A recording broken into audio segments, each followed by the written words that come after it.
Joseph, from the pit to the palace, a dreamer's destiny. Every great story begins with a dream, and Joseph, son of Jacob, was a dreamer. But he was also a lesson that sometimes the road to greatness is paved with betrayal, suffering, and faith. Joseph, a 17-year-old boy, excitedly speaking to his brothers, the dreamer and the jealousy. Joseph, brothers, I had a dream. We were binding sheaves in the field, and suddenly my sheaf stood tall while yours bowed before it. The brothers exchange irritated glances. Reuben, mocking, so you think you'll rule over us? Another brother murmurs, arrogant fool. Joseph was his father's favorite. His coat of many colors made it obvious. But favoritism breeds resentment. And resentment, it turns into something darker. The brothers watching Joseph approach from a distance. Judah, whispering, eyes narrowing. Here comes the dreamer. Let's kill him and see what becomes of his dreams. Betrayed and sold. Joseph, wearing his colorful robe, approaches. Suddenly hands grab him, tearing his coat away. He cries out, but they throw him into a dry pit. Joseph, desperate, shouting from the pit. Brothers, please, why are you doing this? They sit nearby, ignoring his cries. But the plan changed. A group of traders pass by, heading to Egypt. Judah, why kill him when we can sell him? Joseph is pulled from the pit, his hands bound. He is sold for 20 pieces of silver. And just like that, Joseph, the beloved son, was gone. His brothers dipped his robe in blood and told their father he was dead. Jacob, clutching the blood-stained robe, collapsing in grief. A slave in Egypt. Joseph, now a slave, is led through the bustling streets of Egypt.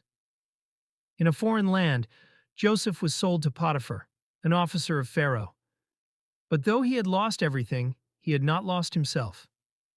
Joseph, working hard, rising in rank.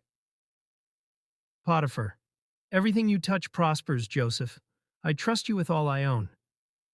But danger lurked. Potiphar's wife, watching Joseph.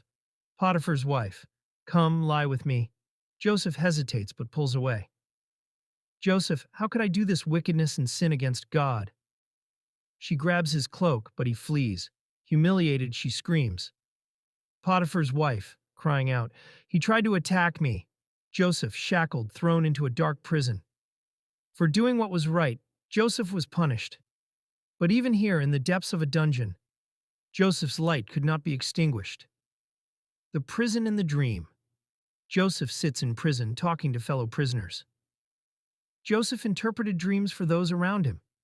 And one day, Pharaoh himself had a dream no one could understand. Pharaoh, tossing in his sleep, haunted by a vision of 7 fat cows devoured by 7 thin ones.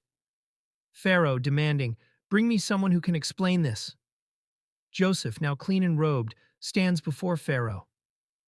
Joseph, I cannot interpret dreams, but God can. He explains, 7 years of abundance will be followed by 7 years of famine. Pharaoh listens, astonished. Pharaoh declaring, there is none as wise as you, Joseph. You shall rule over Egypt. Only in throne will I be greater. Joseph, now in royal garments, overseeing vast storehouses, preparing for famine.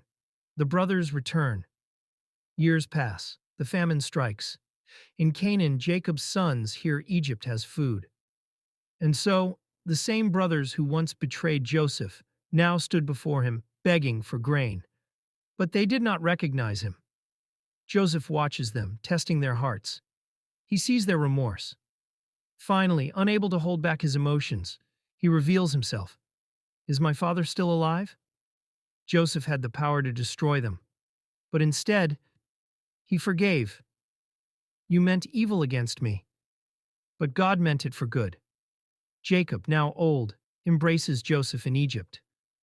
From a pit to a palace, from slavery to sovereignty, Joseph's story is not just about betrayal and suffering.